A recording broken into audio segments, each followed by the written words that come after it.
Nobody in this movie ever yells, "Hold the line!" which I am super tired of as a trope. I don't know if it comes from Gladiator. I don't know if it's a sword and sandal thing.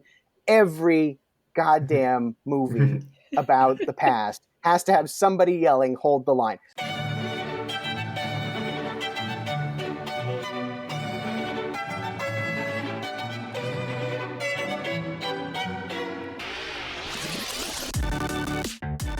Hello, and welcome to Movies We Dig, the podcast about film, antiquity, and everything in between.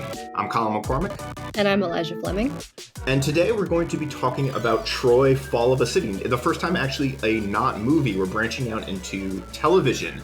The 2018 BBC One / Netflix original series, directed by Owen Harris and Mark Brosel, with a couple of different credited screenwriters and a huge cast of characters I'm not going to list out right now. But we're going to be getting into, we're trying something a little different. For the next couple of episodes, as we go into this miniseries, we're going to be doing it in parts. So part one, we're going to be talking about primarily the first 3 episodes. And then we're going to come back in part 2 with sort of the middle chunk, and the third part dealing with the finale. But there's also an extra special development in this episode because we're going to be joined by a series of wonderful and novel guests in, what's the word I'm looking for? In conjunction, that's the word I'm looking for, in conjunction with an ongoing class at UT Austin. So joining us today is the professor of that class, Dr. Adam Rabinowitz, professor of classics at UT Austin and an archaeologist. Also, should I say Eli's advisor? It's true. Make it extra pressure, yeah. Well, we had my advisor on too for a minute, so it's only fair. But yeah, your advisor did not have a chance to nag about the dissertation in the course of the show, however. Yeah, that's because I was on the other side of the process. I was post-dissertation, so all of the many mistakes and errors and typos and things like that and great grievances, it was too late at the time. But yeah, thank you, Adam, for joining us. We're really excited to have you, because also we're going to have, after this, your own students. Because right now you're teaching basically an undergraduate series or an undergraduate seminar. Yeah, so let me talk a little bit about the course. And this is thank you guys for having us. This is really exciting for me as well, and a really neat opportunity for students who I think have been kind of starved for college type interactions over the course of the last year to do something creative and interesting and outside of the normal scope of the class. So this is a class that's taught as part of the signature course series of the School of Undergraduate Studies at UT Austin. And signature courses are meant to be courses that introduce first-year students to how to be college students, help them with the transition from high school to college, introduce them to the vast and diverse wealth of knowledge present at UT and what people do and what they study. And this particular course is about the story of the Trojan War, partly about the Iliad and its original form, but mainly about how we tell stories and how we retell stories and how stories are changed and adapted. So I've been teaching this course since 2008. It's my favorite course to teach. It's probably the course for which I've remained in touch with the largest number of students over the years. And it's 13 years now. So, I mean, some of these people are full-grown adults with actual jobs, which is weird because for me, they're always frozen at 18, right? Mm-hmm. I feel the same way about my nephews and nieces. Like, you guys still aren't 8? Wait till you have kids and they get driver's licenses and you're like, you are a baby who shouldn't drive a car because of babiness. I feel that about most Texan drivers, truthfully. Anyway, so over the course of the semester, we look at the Iliad, but then we look at retellings of the story of the Trojan War, and we think a lot about what those retellings say about the audiences for which they were made, about the creative process, about what makes a story sticky, why we keep telling it and retelling it. Sometimes maybe we shouldn't because we don't do so very well. But that's the sort of general nature of the course. And by the time you talk to the students, they will have made their way all the way up to 2018 via 2004 and the Brad Pitt movie. So they will have started in the 8th century BC. And they also learned about Bronze Age archaeology. So they've got some background in Schliemann and the rediscovery of the site of Troy, which the University of Texas almost purchased in 1895, but then did not. along with Frank Yeah. Talbot's Oh my entire collection gosh. of antiquities. So we read some of the letters where the university is deciding not to buy Troy or Calvert's vast collection of Trojan materials, Wow. which is pretty cool. And they ought to be able to talk as well about that sort of process of transformation that happens with stories as they move through time. Excellent. Yeah, I'm like, because I'm super. I want to talk to you about sort of your experiences, sort of with this class, particularly in after this show or after the show came out. But I also like the. I'm curious to hear from the students themselves if like they're because like we probably all encountered like the three of us have probably I think encountered this series. Well, we were all Eli and I were at least in graduate school by the time Yeah, this came out. for sure. We're sort of in some capacity professionally thinking about Troy in some shape, but like how they and also we had already experienced the sort of 2004 movie, Yeah. which I think is like is a important reference point for this show. But I'm really curious to when we get the students sort of in the booth to hear sort of their thoughts about that.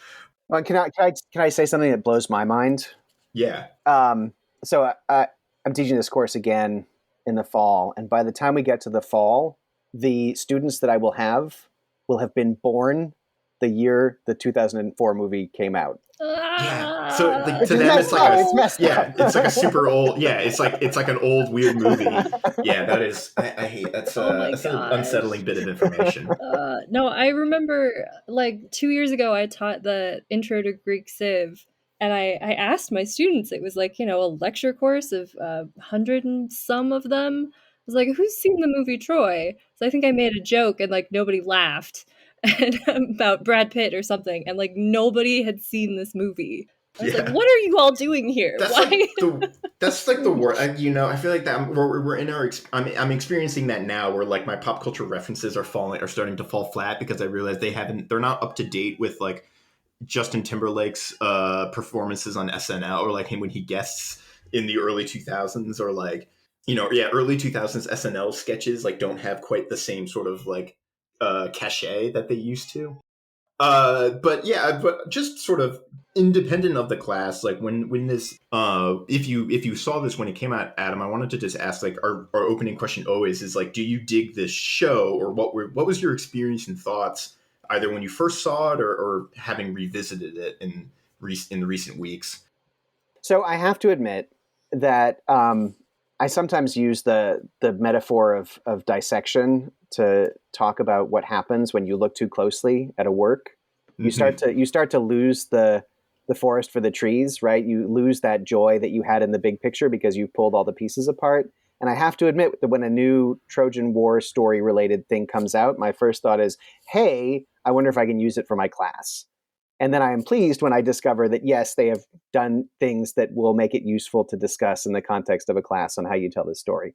So that, I think, was my first reaction. I was excited before I even knew about it to be able to talk about it.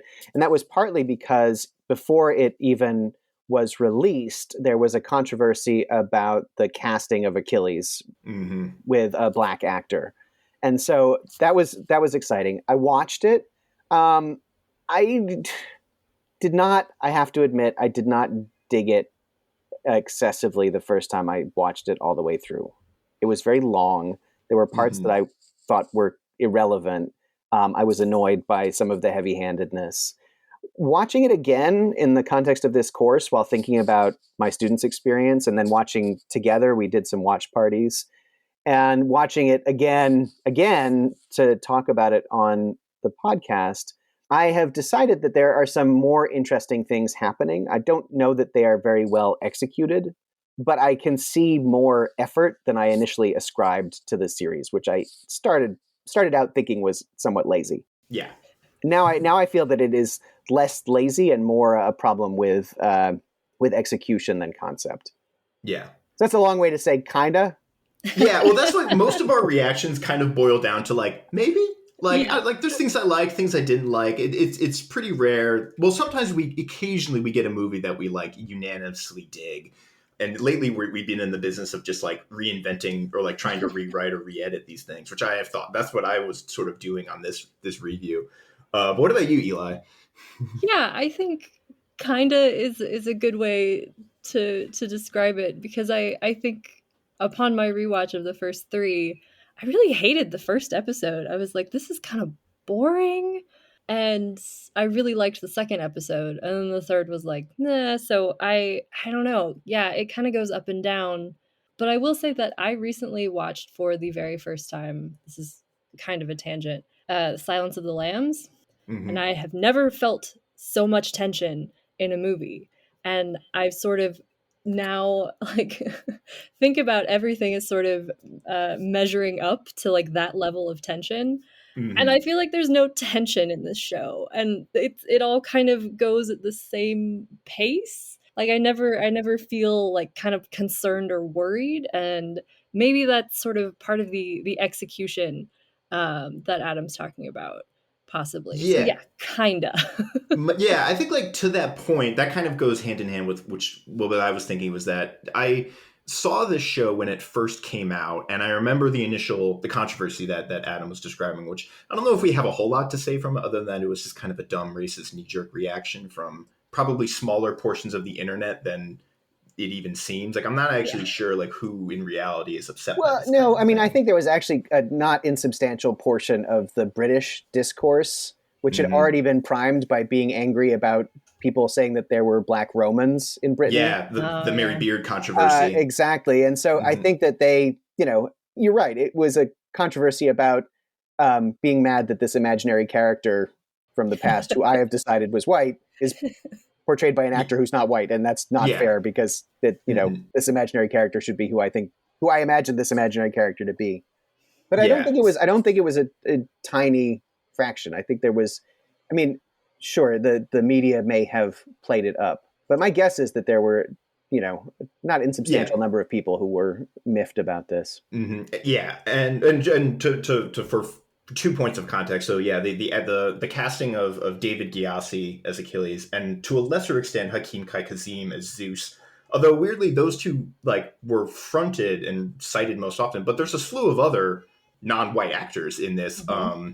I'm looking at my cast list here, but Aeneas, it's a for huge, one. yeah, Nestor, Yeah. yep. Some sort of more fictional characters like Pandarus, yeah, Nestor, exactly.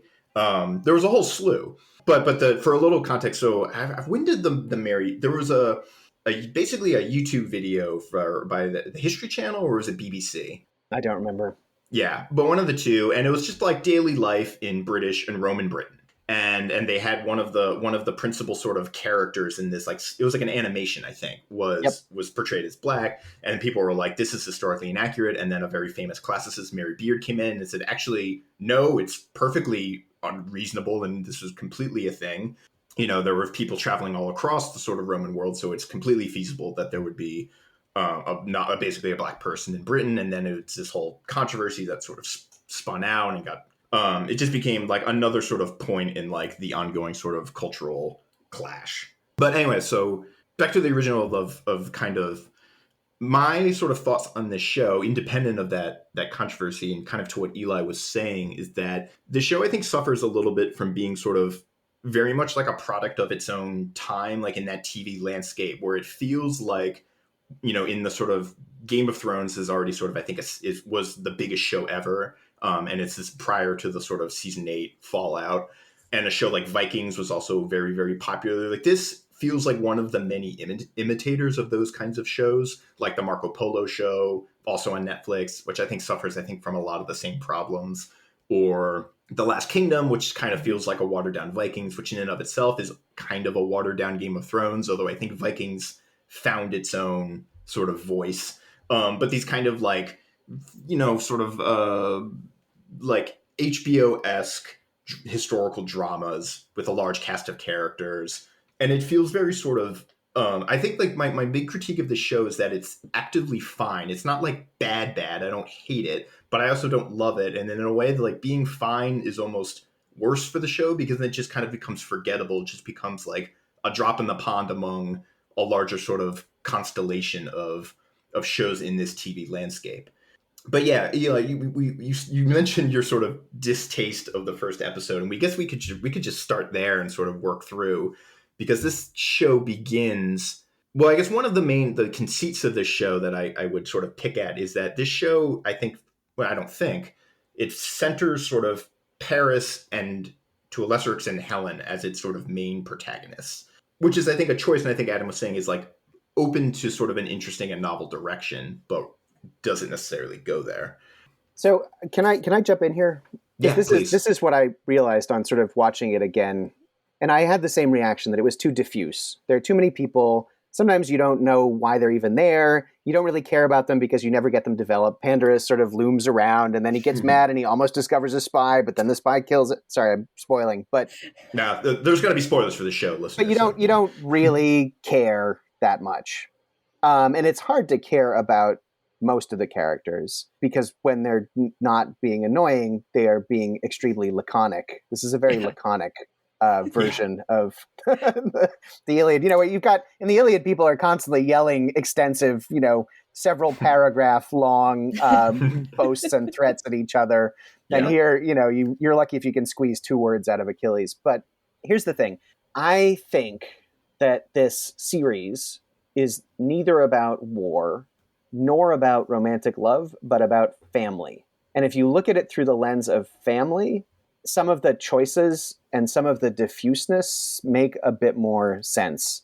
And where it starts makes more sense, right? Because we're not unfamiliar with stories of the Trojan War starting with Paris and Helen, because we have an audience that doesn't have the backstory, and we don't want to do it all by flashbacks or by indirect discourse in the body of the story. Right. So, Troy, the movie, starts with Paris and Helen, and lots of the sort of 1950s Helen of Troy movies and the 1980s Helen of Troy movie, I think, start with that sort of Paris-Helen frame.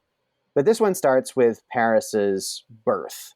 Mm-hmm. So even more than Helen, it's framing Paris's arc, but his arc as part of this family at Troy. And that, I think, is being set from the beginning in contrast with the sort of continual violations of family that are attributed to the Greek side by the show. Yeah. And, I mean, also by myth, but I think they're highlighted in a way that is deliberate. Yeah, that makes sense because as I was looking through, because it seems like one of the main conflicts that they're setting up is this, and I've only rewatched episode 3, and my memory from, it was only 2 years ago, but my memory of my first viewing is a little, probably because I binged it all in like a weekend. And so I didn't retain a lot, but that they're setting up this sort of conflict of like why Paris was sent into exile, or maybe he was supposed to be killed as a baby. And then the Priam and Hecuba, the royal family, wanting to reincorporate him into the family, and the tensions that brings were like, I think it's in episode 3, there's a minute where Hector sort of contemplates murdering Paris because there's a prophecy that he's going to ruin the city. And then versus, like you said, on the Greek side, particularly in episode 2, where you have the sort of Iphigenia sequence and Agamemnon's willingness to sacrifice his own family to get what he wants. I think that is like sort of beginning to make sense, but then there's the matter of execution. Yeah. I can see that also with like Odysseus, when they go find him and they sort of like rip apart his family because they're taking him away, and they kind of use his son as a ploy to get him to step out of the madness.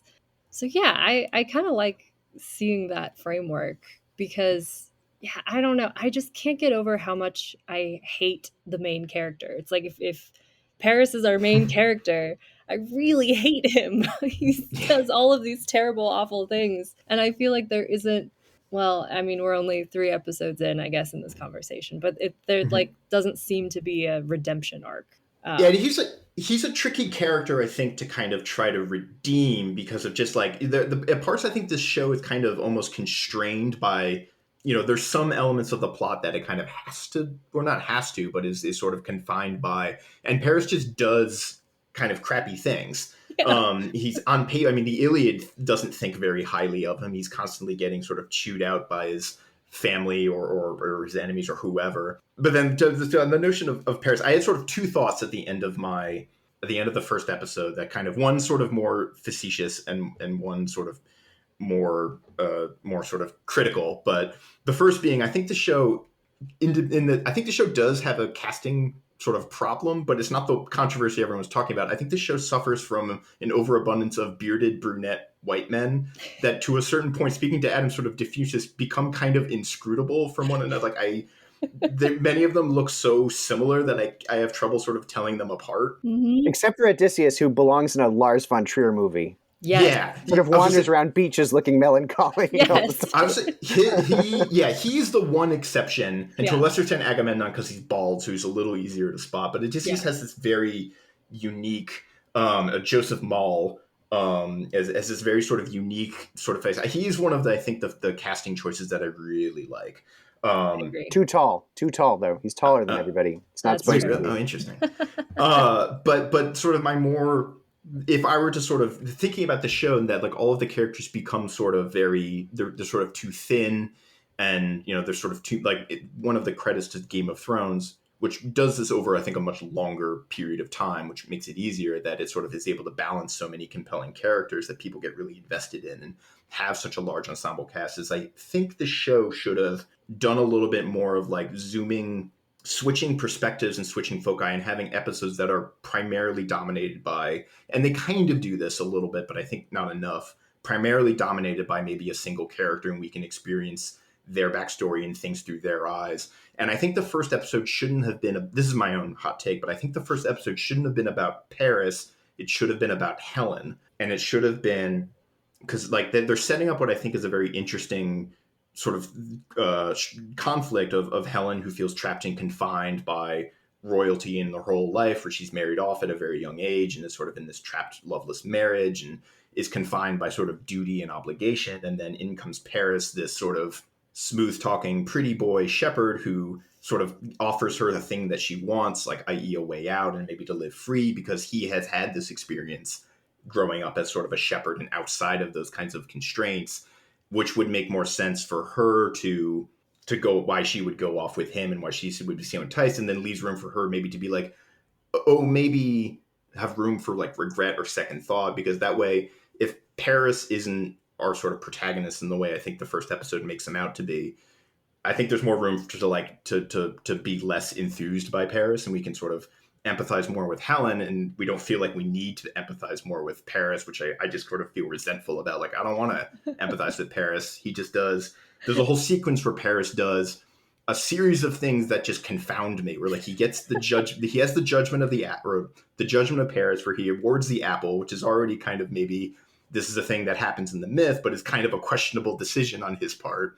And then he immediately goes and like hijacks a horse and rides it into Troy and challenges Hector to a wrestling match. And then Hector, who just like, who's kind of this like roided up, like Hector just goes ape shit on him basically and just like beats the crap out of him. That leads to this recognition scene. And that whole sequences of events, I'm like, why did, like, none of that made any sense to me. That all felt very sort of contrived. But which is a long roundabout way of saying, I think the first episode really should have been about Helen with a little bit of Paris, rather than, I think I would have flipped the way the show sort of, the way it does it, where it dwells on Paris for the first like 20 or so minutes, and then we meet Helen in the sort of back half. I would have flipped those two things. But that's just my 2 cents. I like that. I think that could have been really interesting, because I think some of the criticisms for this show were that it doesn't like change that much of the storyline. It sort of has all of the plots sort of laid out relatively the same. And I think some people were like, you had a chance to sort of maybe do something a little bit more detail oriented, or like, spread out if you're doing, a miniseries. And yeah, nobody seems to start with Helen, maybe. So I think that could have been kind of cool. There's part of it is there's a long sort of, and we talked a little bit about this in our Troy episode, there's a long classical tradition of sort of reanalyzing and relitigating all of Helen and her character and all of her decisions. There's a tradition on one side of sort of excoriating her for causing the war and doing what she does. And there's another trying to sort of, and this is told out through like various like poems and plays and various things, trying to sort of, not necessarily justify, but sort of explain and like defend that kind of choice. And I mean, just a character study, I think she's to me a more interesting character, at least on the surface level, than Paris is. But I think if you've already gone down this road, and I think even more than just sort of family in general, this is about parents and children, that you don't have a parent and child thing with Helen. I mean, among other things, because she comes out of an egg and she's the daughter of Zeus, right? But also because that doesn't exist as part of the story, whereas you have this very specific parent-child issue from the beginning with Paris, which is, if somebody told you that your child was going to grow up and, be Adolf Hitler, would you kill your child? Right. Would you not kill your child and accept that? Would you try to get around it by like sort of pretending to kind of kill the child maybe and hoping it didn't work out that way? So I think that again, looking at it from that perspective, it seemed like that was really the only way to go. And that Helen in some ways is an underdeveloped character and it does a bunch of weird things because she doesn't have that familial place. She's a dislocated family member, right? Her parents aren't around. There are these weird scenes where, you know, her daughter's like, my mom is always coming on to everybody. And where, you know, Helen is asked to describe her daughter and she's like, I don't know.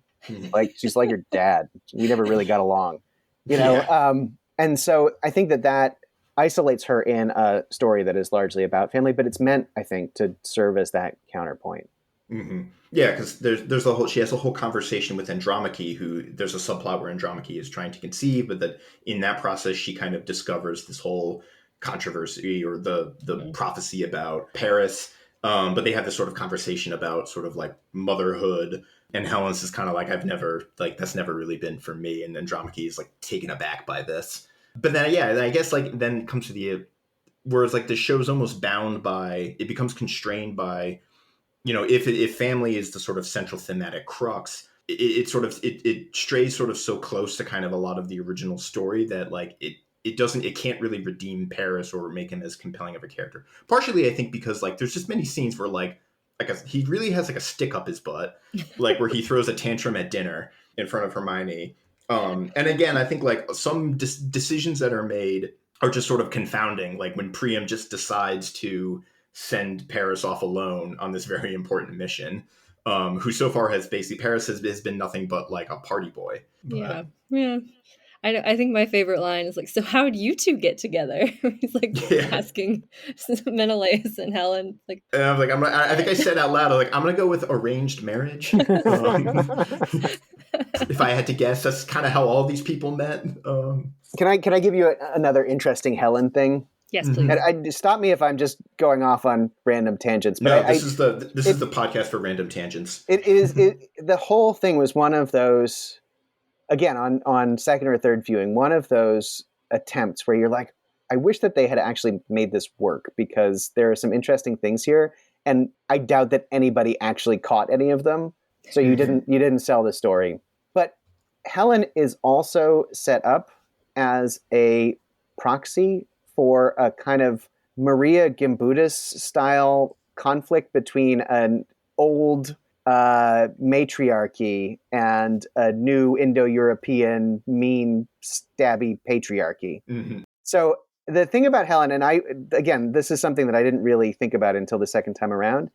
Helen is standing in for the Minoans, right? And the palace that she's in, which you know, Menelaus is constantly saying it was a barbaric wilderness, and then I civilized it, but it's clear that it was more Eastern in some ways than Western, you know. And there's this scene where Paris comes to the palace and he dusts off a wall, right? And there's this Theban wall painting, like a pretty direct replica of one of the wall paintings, in fact, on the mainland, but whatever, with Minoan echoes of a woman, one of these sort of Minoan figures with bare breasts and a flounced skirt.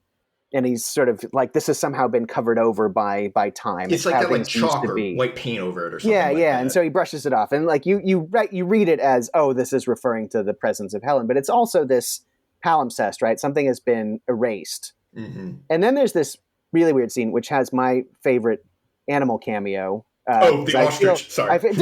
You gave it away, but it wasn't. It was an emu, I'm pretty sure, because ostriches are bigger and harder to manage, and they will kick you something fierce.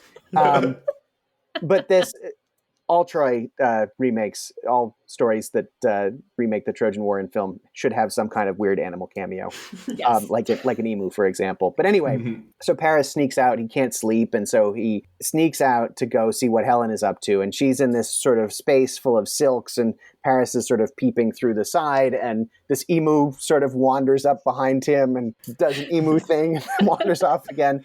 And Helen is sitting around with a bunch of half-dressed women in sort of confusingly wet clothing doing seductive Eastern-style dances. And she's smoking something from a little pipe. And I realized that second time I watched it, that it is in fact, and Eli will maybe remember this from our ancient food class, but there are these items that are sort of long, hollow bones or ivory sort of wands that people have argued are opium smoking devices on Cyprus and in Crete. And there's this long-standing discussion about whether people are using opium in religious rituals in Minoan and sub-Minoan culture, right? The goddesses with the poppies on their crowns with the slits in the poppies that suggest that maybe this is poppy juice that is being allowed to, poppy sap that's being collected to create an opioid drug. And I think that that is not coincidental. I think that the call out is to this idea of a matriarchal, ecstatic, wild, Dionysian, Minoan society, in contrast to the mean, I planted everything in rows, and I have my arranged marriage and do what I say and everything is logical. Like, that's what she accuses Hermione of. She's like, she's all rational like her dad. And that's the sort of contrast that's being drawn. And it then emphasizes the contrast that's drawn between the Achaeans and the Trojans when Helen goes to Troy. Right? Because that's her whole I am a woman speech. That's the whole, in Troy, the women also lead and they make co-decisions with the kings and everybody is sort of more equal. Which, I mean, you can see that to a certain extent in the Iliad, although you obviously don't have a parallel situation in a functioning city and a military camp. Right. Yeah. But I think that this is something that is definitely being underlined with the figure of Helen. And so once you are a symbol of this other thing, it's, again, harder to make you into a character. Yeah. Right? Because your travails are symbolic of the patriarchy coming and quashing the pre-existing matriarchy with its more egalitarian relationships and cool opium parties. Yeah. Oh, that makes sense, because I did not know what to make. I really like that interpretation, because I did not know what to make of the wall painting scene, because my first reaction was like, that was just them being like, look, we did our research. But it actually makes sense sort of thematically in the way you just described it. So I think I should give the show writers a little more credit. But yeah, there is a very pointed contrast. And again, like you said, because like in the Iliad, pretty much all of the women we hear from in the Iliad are on the Trojan side. But that also makes sense because the Greeks are in a sort of military encampment. But there is the show definitely sets up a very sort of more egalitarian system in Troy versus a sort of very strictly patriarchal version on the side of the Greeks. And that makes me think, I feel like I wish I would have counted like how many times I feel like Helen says over and over again, like, I decided, or like, I chose. She's like, she uses a lot of very active words when she's talking about her actions and trying to maybe like align herself like with that symbolicness, which I think is really cool. I like thinking about that way. I wish I should have counted how many times she said that. I am perplexed by the emu. the Trojan llama, fine, right? You're filming in Mexico. There are llamas around. You say, gather up some animals, run into the city. People have the llama. They're like, okay, I'm taking the llama. But it was, you weren't meant to see it, right? It shows up, and only if you're looking for it do you notice it. Whereas this emu is like, hello. No, I am an emu. I will stand here for my shot. Now I will recede back into the shadows. I mean, there's this whole sort of caged bird, extremely heavy-handed metaphor that's going on with Helen. But why the emu? Why would they? Who was sitting there and saying, what this scene really needs is an emu? Is a large flightless bird. Right, because nobody's going to get it unless we stick an emu in there. And then they'll be like, oh, they're talking about like matriarchy and freedom and female choice, and because of the emu. It is all very heavy-handed, and it goes even hand in hand with like the country, because like there's all sorts of birds around Helen, and then when she escapes in the crate at the end of the first episode, a bunch of birds fly out over Hermione right behind her, like fly out of the palace, which is like, metaphor. But exactly. And emu. Yeah.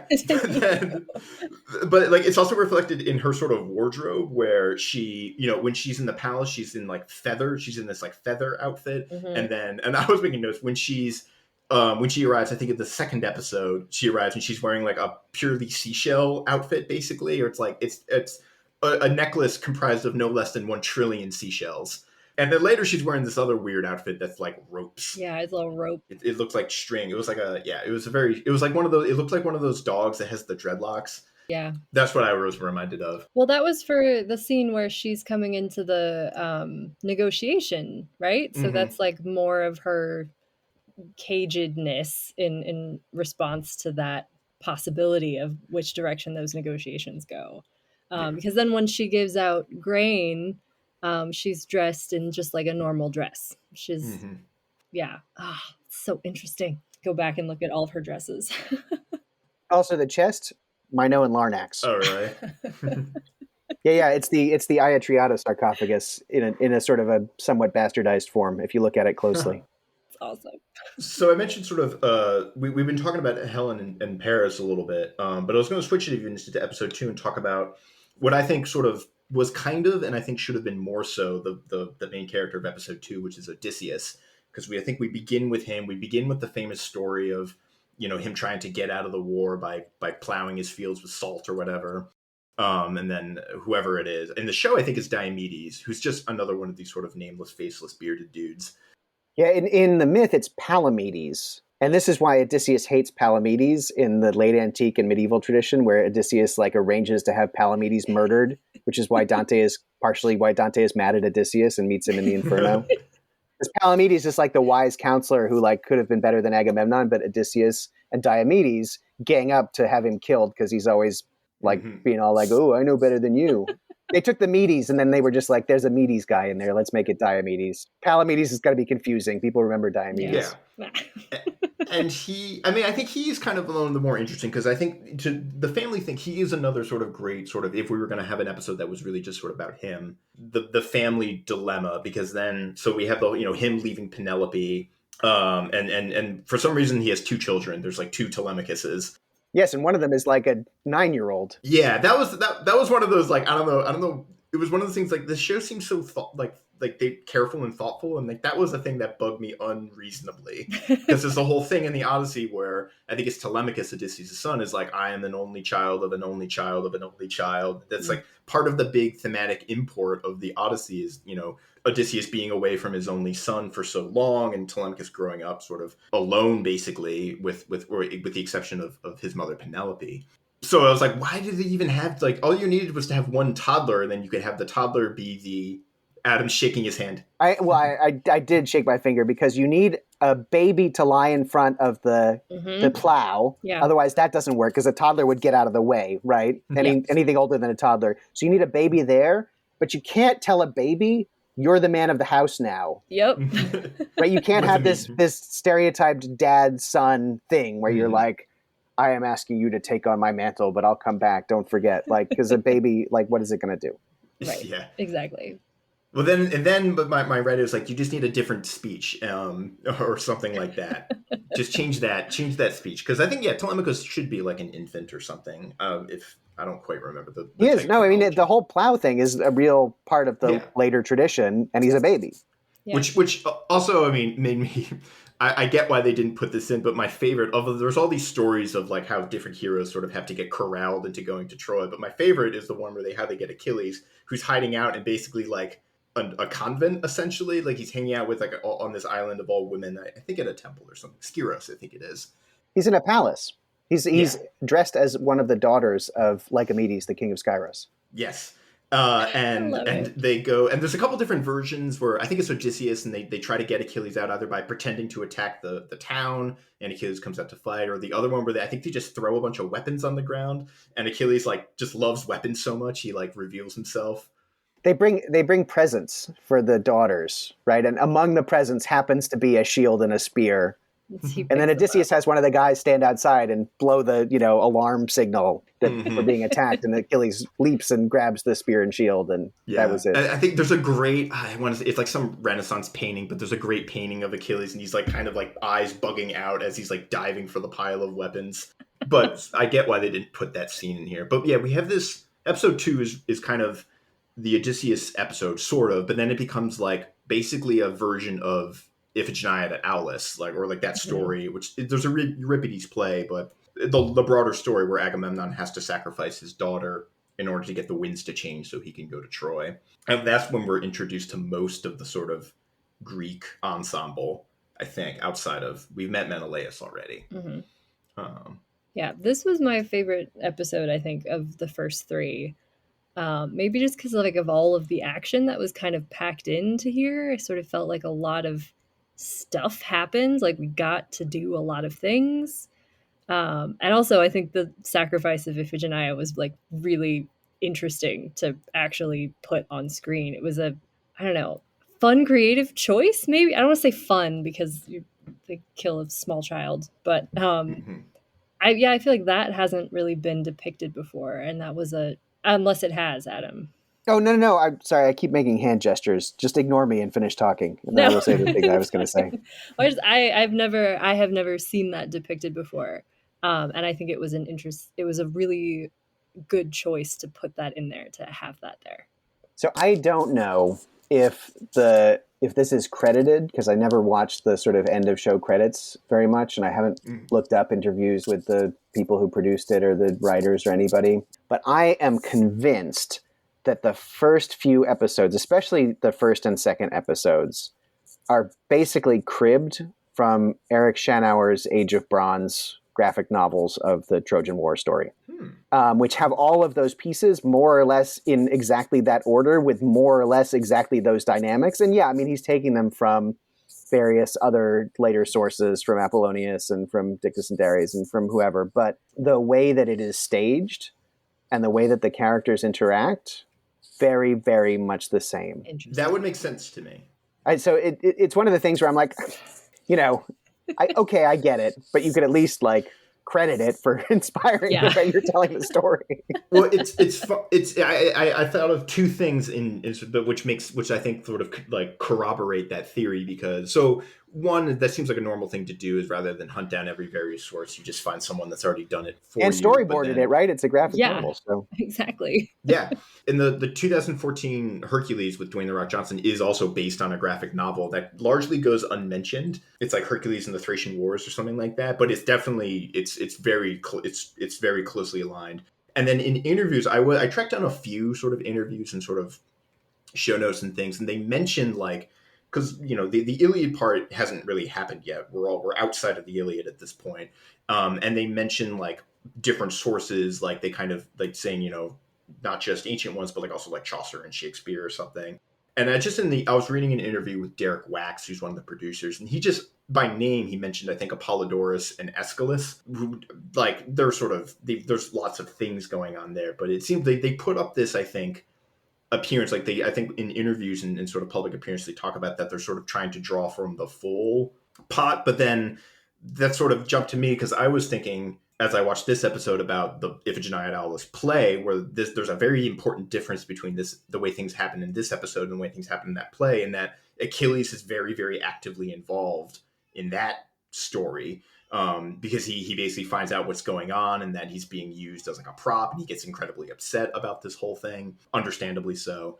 Whereas in here, Achilles just kind of hangs out in his tent for most of the episode, and he doesn't even seem, he's sort of either ignorant or apathetic to what's going on. Yeah, and to be fair, the graphic novel does have him doing the thing that he does in the play. Like he gets involved and he says, "I will protect you if you want me to," and then Iphigenia says, "No, no, no, it's okay. Like I guess this is what has to happen." Mm-hmm. But I really do see a lot of the same line in the way that the story unfolds in the Age of Bronze graphic novels, which sort of end before they even get to the Iliadic part, right? So they really only cover the beginning of this. Mm-hmm. But they're a convenient proxy because they summarize a lot of stuff and highlight it. Mm-hmm. I will say, so here's something that I wanted to bring up in those first two episodes. The reintroduction of the gods, which is new really since late antiquity, because we dumped them with euhemerization and certainly with Dictys and Dares already by the, let's say at the latest by the 4th century AD. That was it. No more gods. They don't show up. I mean, they're mentioned, but maybe they're real, maybe they aren't, maybe they're not present at all. They're not present in the same way. Yeah, exactly. And they are not even causal necessarily. You have people like Dictys saying, well, there was a plague. People said Apollo caused it. I don't know. Yeah. Could have been a lot of things.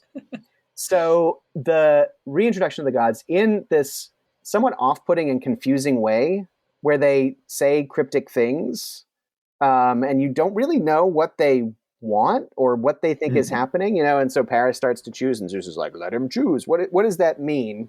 And later on he sort of indicates that there's some sort of fate, but maybe not. But the appearance of Artemis in the in this particular scene at Aulis, I thought was very effective.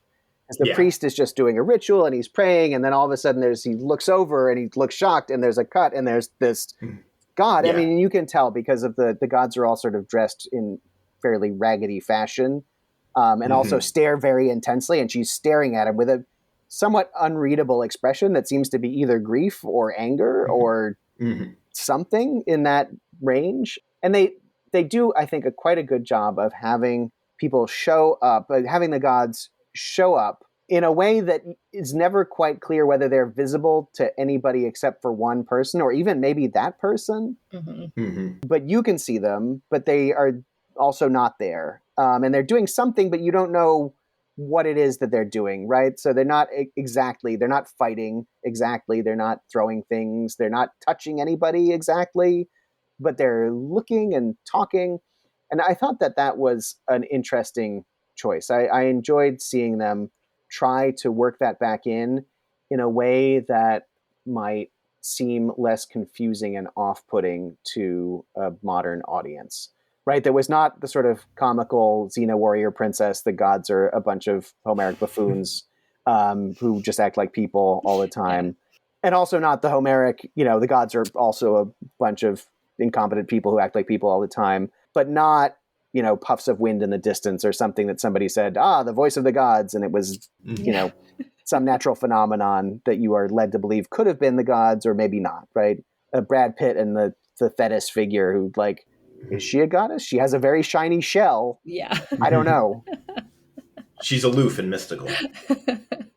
So anyway, I thought that was good. And that it's those episodes where that really comes to the fore, especially with the sort of first joining of battle.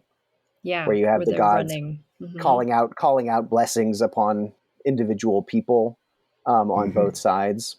Yeah, I really enjoyed the battle with the goddesses. I thought that was a fun addition, and it worked for me as a use of the gods in this story, because I remember just hating, what was it, like Immortals, Colin, where they're just gold and they're like super shiny and they move really fast in slow motion or something. So I like that they do look like normal people, but they're kind of odd, or they're out of place, or you can tell that they are different. I think it works for me in this situation. And I know that like the gods sort of peter out. They don't really have as big a role later in the episodes. And I kind of wish that they sort of popped up more.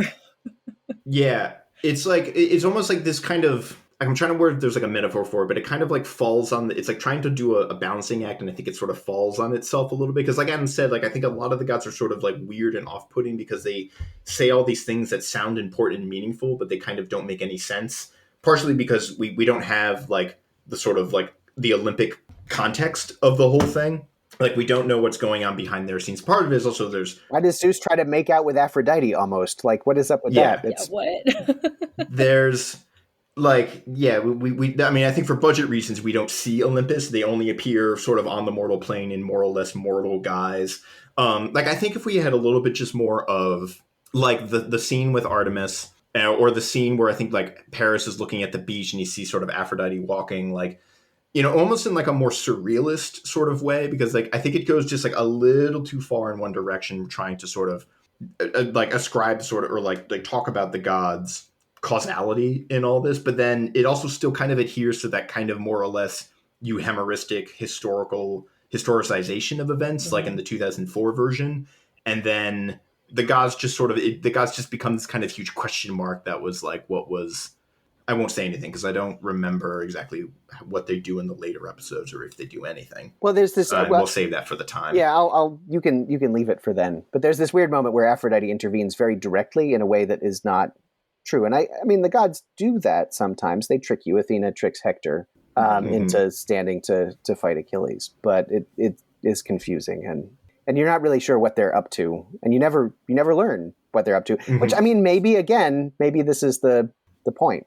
Right? Yeah. But you don't learn because you can't know. And yeah, it's not even really clear in the Iliad what they're up to. They keep saying things about the will of Zeus, and people make explanations after the fact to say, oh, they were, this had to be done to decrease the population of people on Earth, right? That the Iliad was the Thanos moment of Greek mythology. But But you don't really know. We still don't quite agree. Yeah. I think that's why I kind of like it. That it's not trying to maybe over explain.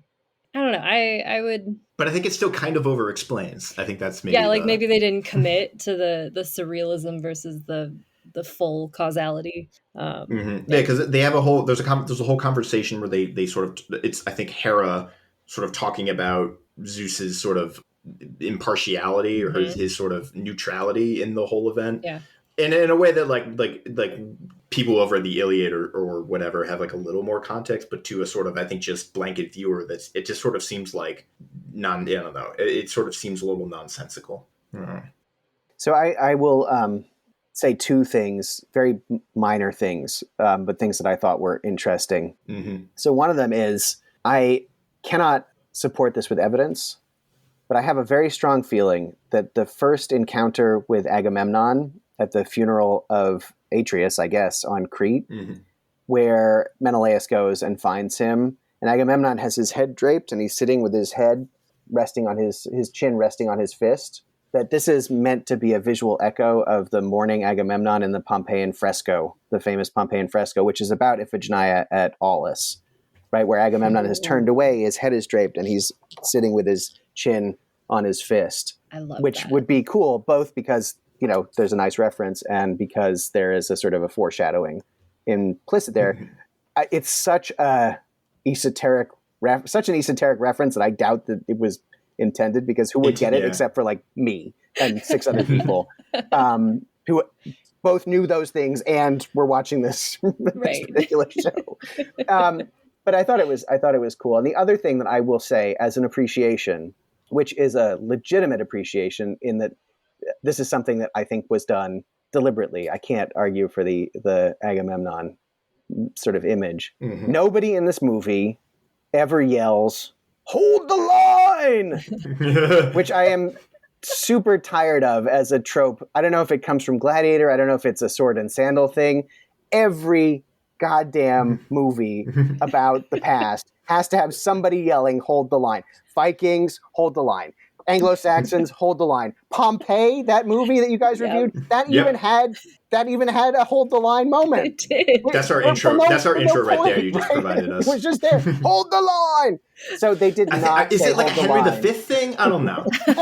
No, it's not Shakespeare. It's a filmic convention about this is how people fought in the past. They used to yell "Hold the line" a lot. Oh my gosh. They definitely yelled it in Gladiator. They definitely yelled it in Troy, the movie, all the time. Everybody is always yelling "Hold the line." They didn't yell "Hold the line." They also clearly didn't have as big a budget for fight scenes because they did the thing where they had the set piece where the gods were running out in front of everybody, which was visually cool. And then they clearly didn't have like a giant army of extras. And so they had a couple of people start fighting, and then they did the blood splatters on the camera lens and drips down. Which kind of ruined it for me. To say like 1970s style, this is a very bloody event. Yeah. It almost looks like, I don't know if you ever played like an old game, but there's the original Rome Total War game. The like opening credits was like that. It was like a red mist, and you saw like shadows sort of running in the background. It's, you know, kind of like it disguises because it looks cool, but it's also like fairly sort of cost efficient and sort of uncomplicated. Yeah. But I think like in that scene, I think a hard cut might have been a little bit more effective to just like the clash and then hard cut to the bodies or the aftermath or something or whatever it is. Yeah. Because then we finally, I feel like this is when we get the introduction of Achilles, and this show I think just introduces and I think kind of handles Achilles very oddly, but we do get to see like a moment where he throws the spear into somebody's face, which I don't remember. I was trying to think of, wait, is this one of Priam's sons I'm not recognizing? But that's a very, very Iliadic moment where he throws it and it comes out the back of his mouth. It goes all the way through and hits the ground. Yeah. Yeah. And then the guy falls in. That I noticed that too. I thought that was, I appreciated that sort of more direct echo. I will say, so as material culture goes, this is a lot more accurate to the extent that these movies are ever accurate than the Troy movie. So nobody is wandering around with a 5th century red figure Athenian vase, giving it as a present to Agamemnon. There are beak-spouted jugs all over the place, which are Minoan and Cycladic from the middle Minoan period, so earlier than any of this would have happened, but they're very visually recognizable, and that makes sense. I get that they wanted to have people riding around on horses because that's what people do in modern movies, and you always have cavalry. And I think you have cavalry charges in the Troy movie. You certainly have cavalry charges in every Roman movie. You have cavalry charges in the story of the Trojan War as told in the Middle Ages and in late antiquity, because they're a cavalry army, right? Yeah. To the point where you've forgotten what chariots are. And I talked about this with my students, but by the time you get to the Romance of Troy, the Hector and Achilles echo is now Achilles and Troilus is dragged from the tail of a horse. Because what else are you going to drag him from, right? You got a horse, you got nothing else to drag. Right. So I wish that they had been a little bit more faithful in that respect. If they were going to do the work to make this more realistic otherwise, then don't have a bunch of people riding around on horses, which never happens in the Iliad, and we don't have iconographic information about it for the Bronze Age. Maybe they did it, but we don't see it. And the other sort of minor thing that bugged me is when the Trojans are preparing for war, they are hammering away at weapons, clang, clang, clang, clang, clang. They went to a lot of effort to make the swords bronze and, orange. You don't hammer bronze out. That is ironsmithing. Somebody is apprenticed to a blacksmith in the story, which you don't have because there's not any iron. And when they are sharpening the dagger to slaughter the horse that they have decided to kill in the place of Aetion, who has been left unburied at Thebe after being killed by Achilles, they're doing the scene, in the way that we are familiar with, where you're grinding a knife against a grindstone and showers of sparks are coming out to show you that it's being sharpened. Bronze doesn't spark. So that even when people have been paying attention and trying to be accurate, there are these sort of anachronisms that are the same as the ones that show up in the Iliad itself. Right? Where your similes are talking about iron, and now it's a lump of metal that's valuable just because it's a weird lump of a weird metal, and now it's a plowshare and you're using it all the time. And this segment go for it. No, I was just going to say, like in the Troy movie, they were like, forget it. Like, we're not even going to try. We're just going to throw in everything that looks vaguely Greek. But here they were trying, but they why not go that last little bit, right? Why not go that last mile, make the bronze not spark, make people say, why is that not sparking? And then they look it up and discover you're gonna have that argument with the props master. He's like, oh, come on, I prepped all this stuff to get it to shoot sparks out. And then but this segment also brought to you by the man who informed me that I in fact could not make a toilet because I wouldn't be able to get the glaze right. I wouldn't have the porcelain necessary, and I would just end up with a very, very stinky poop shoot. So thanks, Adam. Which I'll pivot. This could be our closing, unless anyone has any final remarks they want to shoot out. Go for it. All right, but so Adam, it's so say you are thrown back into the Bronze Age. What knowledge could you, Dr. Adam Rabinowitz, bring to give you a leg up? Germ theory, probably. Nice. Right, just hand washing, right? So when those guys all get battle wounds, you wash them and you wash your hands first. I would be the best doctor ever. Which they have a minute where it's in the first scene where the midwife she puts the blade over the fire, presumably to sterilize it.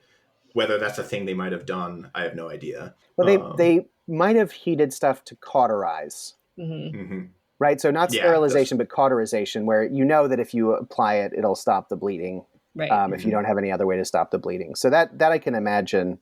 I think you might get cauterization in Hippocratic discussions. I don't remember, to be honest. Yeah. But just the idea of germ theory, and that when everybody gets the plague, maybe don't just keep touching them and then touching your face, right? Yeah. Yes, so important. Proper. I was proper body disposal, wastewater, all that good stuff. I don't think I would have a lot of other. I have done a couple of courses in Austin with a place called Earth Natives that they do flint knapping courses occasionally. So I just thought it'd be interesting to know how to do that. But that would be a technology that was already outmoded by the Bronze Age. And plus I'm not good at it. So I would have very little to contribute there. And I can't metalsmith and mine ore, and there are too many steps. So just hand washing. That's what I would bring back to the past. Just in the course of this, Eli, do you have another one? No, I keep thinking of. No, I'm still working on my next one.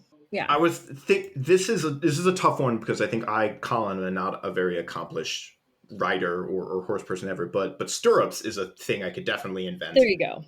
Yeah. Yep. And if we're talking Bronze Age and they're maybe not riding around on horses, or it's purely chariots, or we don't know what's going on. Like a single person, a saddle. I think I could do a saddle with stirrups and bridle, which might be useful, maybe not. I don't know how I'd be able to monetize it, but maybe it's just for you, like if you needed to get somewhere fast. The problem is that all of the inventions, the sort of the lowest hanging fruit that you could bring back from the present, like gunpowder or stirrups or crossbows, right, that you could actually get somebody to make, and you could probably experiment until you had the right mixture of, sulfur and potash and charcoal. They're all for killing people. Right. Yeah. So you can make the world more efficient at killing people earlier. Yeah, I don't have that like practical knowledge of like in Connecticut Yankee at King Arthur's court, he like creates a steam engine, like, which is a thing that I don't even know how quite to do. But also, again, probably requires like steel. Well, and a purpose and a machining environment in which you could make something that could be driven by a steam engine.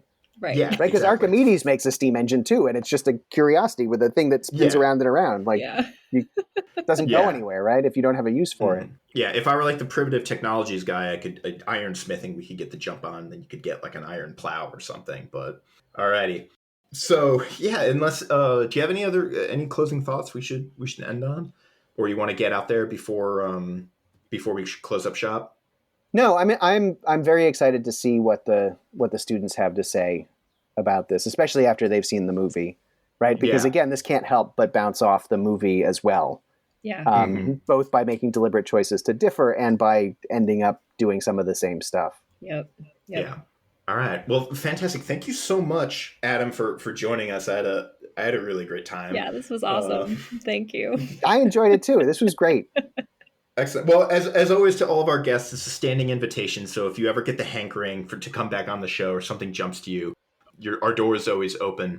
In the meantime, where can people find you if they want to get more from the hot dishes of Dr. Adam Rabinowitz? Yeah, so I'm at the University of Texas. I'm easy to find on the website, or you can Google me. And if you want to know more about the field project that I am currently co-directing with a Romanian colleague, although it's the pandemic, right? So am I kind of? And which Eli is intimately familiar with. You can look for the Histria Multiscalar Archaeological Project, HISTRIA. And we have a couple of pieces up on the UT website. And I've got a blog post that relates to that on the Not Even Past blog of the UT History Department. And you could look up Planet Texas 2050, which is the Grand Challenge initiative under which this project is now unfolding. And we'll put all these links in the show description. Well, yeah, thank you so much, Adam. And we'll just say thanks, everyone. Thanks for listening. You can find us at movieswedig.com. Follow us at digmovies, and listen to us on Stitcher, Spotify, Apple, and a host of other services. So thank you all, and bye. Bye.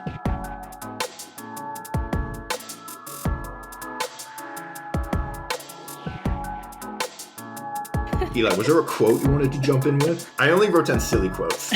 Or Adam. I don't have any serious quotes either. No. Sometimes we like to start with like a quote that jumped out to us. The only one I wrote down was I'm a woman, I think. But that's just more of like a weird line reading than the actual quote. Because I was watching it with Tracy and she goes, I am a woman, I think. We were like, what? And then she goes, because I think it's supposed to be I'm a woman, pause, I think I feel like I do this, but I heard it as I am a woman, I think. Can you guys hear? My cat is like flipping out over the other.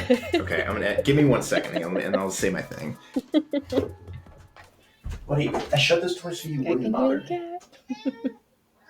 You know, all right, come on.